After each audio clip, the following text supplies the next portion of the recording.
Halo, Assalamualaikum warahmatullahi wabarakatuh. Halo teman-teman, kembali lagi dengan aku Rani Kartika. Nah, kali ini aku akan membahas tentang problematik mahasiswa yang rasa dirinya itu sedang dalam posisi ternyata salah ngambil jurusan kuliah, ternyata merasa tersesat gitu ya. Dan apalagi yang baru ngehnya itu setelah melewati semester 1 atau semester 2. Terus dilema antara mau dilanjutkan aja atau pilih berhenti kuliahnya. Nah, di sini aku nanti akan berusaha memberikan saran-saran. Semoga nanti saran itu bisa jadi pertimbangan kalian buat mahasiswa yang ngerasa di posisi tersebut. Pendapatnya ini adalah pendapat aku pribadi ya teman-teman. Jadi nanti kalian silahkan ambil manfaatnya dan mungkin jika dirasa tidak sesuai ya tidak masalah gitu ya. Sebelum aku lanjutkan, aku mohon bantuannya buat yang baru mampir. Aku ucapkan terima kasih, tapi jangan lupa dong bantu aku, dukung aku ya untuk terus berkarya di konten ini dengan cara subscribe dulu. Jangan lupa tinggalkan jejak like-nya, komen, dan jika dirasa video aku memberikan informasi edukatif, kalian boleh sharing ke siapa aja. Yuk kita bahas sama-sama. Happy watching! Rekan-rekan mahasiswa yang saat ini siapa nih sedang dilema karena merasa dirinya itu tidak sesuai, tidak nyaman ada di jurusan yang saat ini sedang diambil. Yang dilema apakah harus berhenti atau harus dilanjutkan, diselesaikan kuliahnya. Buat saya adalah pilihannya teman-teman, kalau kalian minta pendapat saya lebih milih untuk melanjutkan, menyelesaikan perkuliahan itu. Yang pertama alasannya, kalian harus dengar dulu alasannya kenapa. Yang pertama adalah, kalian sadar nggak bahwa sejak awal seharusnya, saya bukan mau menyalahkan diri kalian ya, sejak awal seharusnya kalian itu sudah mengenali bakat, potensi, ataupun minat untuk pengembangan diri kalian setelah lulus SMA mau ke arah seperti apa nantinya. Pada waktu menjelang lulus SMA, seharusnya kalian sudah tahu, karakter kalian ini passionnya di bidang apa. Sehingga kalau sudah mengenali diri kalian seperti apa, sesungguhnya kesalahan dalam mengambil jurusan perkuliahan tidak akan terjadi. Nah, apa sih faktornya bisa salah begitu ya, bisa ngerasa ternyata ini bukan passionku?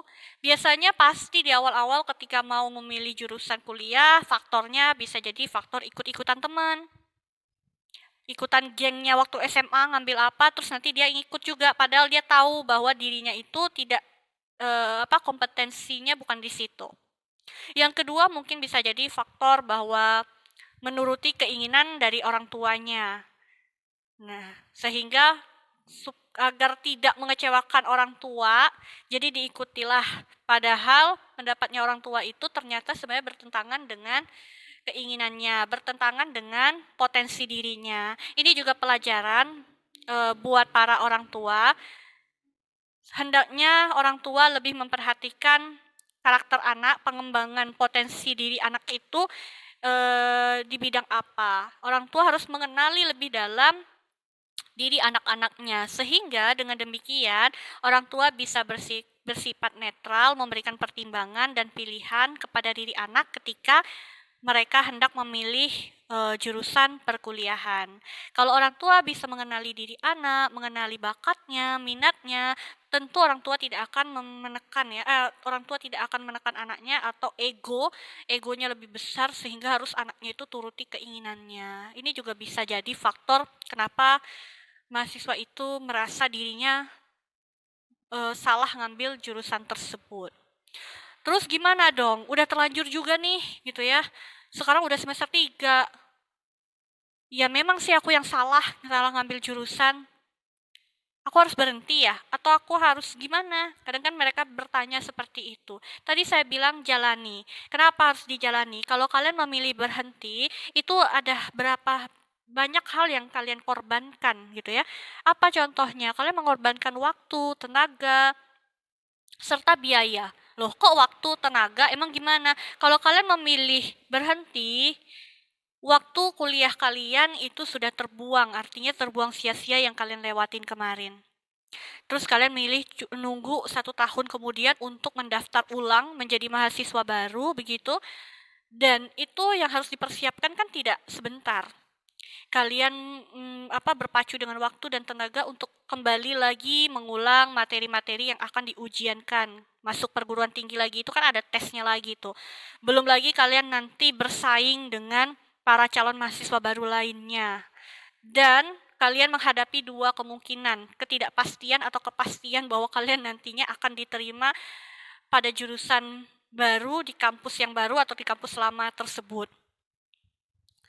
Kalau tidak pasti berarti kan yang kemarin terlewatkan itu adalah menjadi sia-sia. Kalau pasti diterima lagi nantinya dengan jurusan yang baru, ya alhamdulillah begitu. Yang kedua adalah rugi biaya tentunya jika kalian memilih untuk berhenti. Kenapa rugi biaya? Karena orang tua sudah sejak awal mengeluarkan sejumlah biaya-biaya untuk perkuliahan kalian, lantas kalian memilih begitu aja untuk berhenti. Coba dipikir lagi gitu ya, coba dipertimbangkan lagi. Ya nggak masalah sih orang tua aku kayak ini, yaitu kembali lagi, ini kan hanya saran atau pertimbangan. Kalau kalian memang merasa orang tua kalian itu adalah kaya, tajir melintir, sultan gitu ya, ya itu nggak masalah. Cuman kan kalau posisinya itu tidak demikian, nah harap ini dipertimbangkan. Biaya-biaya yang telah dikeluarkan akan menjadi sia-sia begitu aja. Kalian nggak dapat selesai kuliahnya, nggak dapat gelar apapun gitu ya. Mau coba lagi ulang daftar mahasiswa baru, ternyata nggak lulus lagi, terus mau jadi apa? Ya nggak sih? Makanya saya katakan jalani. Saya pernah mengutip sebuah kalimat bagus, belajar itu adalah sebuah keberanian untuk melawan segala ketidakmungkinan. Jadi, kalian harus berani keluar dari zona nyaman kalian. Kalian harus berani melawan segala ketidakmungkinan. Gak ada yang gak mungkin jika kalian memiliki tekad baru, ya kan, semangat baru, kesadaran lagi gitu ya. Walaupun udah IPK-nya anjlok, gak ada salahnya untuk memulai bangkit. Kalian harus menantang diri kalian bahwa meskipun ini bukan bidang yang sesuai dengan passionku, aku harus bertekad menyelesaikannya. Siapa tahu loh teman-teman mahasiswa, siapa tahu justru bidang yang awalnya kalian sepelekan ini yang bukan sesuai dengan minat bakat dan passion diri kalian, itu sesungguhnya nanti sebagai jalan justru yang membawa kalian pada kesuksesan. Udah banyak loh contoh-contohnya yang terjadi, banyak juga kok mahasiswa yang awalnya ngerasa salah jurusan, tapi dia bertekad untuk terus melanjutkan, menyelesaikan step by step. Meskipun awalnya IPK anjlok, meskipun dia nggak mood, tapi dia memiliki kesadaran yang tinggi untuk memperbaiki semuanya, keluar dari zona nyaman yang bukan bidangnya, ternyata dia berhasil, sukses. Nah, orang-orang yang demikian yang patut kalian jadikan contoh, semangatnya, tekadnya, gitu ya. Tidak ada yang sia-sia, percayalah itu. Anggap aja kalian salah jurusan ini sebagai bonus dari Tuhan, bahwa kalian diberi kesempatan untuk mencoba hal-hal baru, mencoba hal yang nantinya akan siapa tahu memberikan manfaat yang lebih luar biasa. Beda kan rasanya kalau misalnya saya sukses ya di bidang yang memang sesuai dengan passion yang sejak dulu saya inginkan, dengan orang yang sukses di bidang yang sebenarnya tidak dia inginkan, tapi karena keberanian dia menantang dirinya menaklukkan suatu hal yang tersulit tersebut, itu adalah hal yang lebih luar biasa dibandingkan kriteria orang yang pertama. So, jangan ngerasa sia-sia, jangan down, ayo dong semangatnya, ya kan? Semangatnya dipupuk lagi, biar timbul gitu ya, biar tidak down. Pikirkan tadi, jika aku memilih berhenti, pertimbangkan apa yang sudah terkorbankan selama ini. Kalian harus jadi orang yang berani.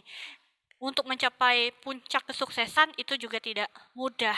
Anggap aja ini adalah kerikil-kerikil yang harus kalian lewati. Nah, oke teman-teman, mungkin itu aja yang bisa aku berikan sarannya. Nanti next mungkin kalau mau kita bahas lagi boleh secara lebih mendalam ya. Ambil hal-hal yang menurut kalian baik untuk kalian pertimbangkan. Jika dirasa juga ini tidak bisa dijadikan pertimbangan, ya tidak masalah. Jika kalian punya pertimbangan lain, yaitu kembali pada diri kalian masing-masing. Saya hanya bisa memberikan saran, pertimbangan. Semoga bisa membantu kalian memecahkan dilema kalian. Terima kasih, jangan lupa ya untuk klik tombol like-nya. dan share ya jika dirasa bermanfaat. Terima kasih. Wassalamualaikum warahmatullahi wabarakatuh.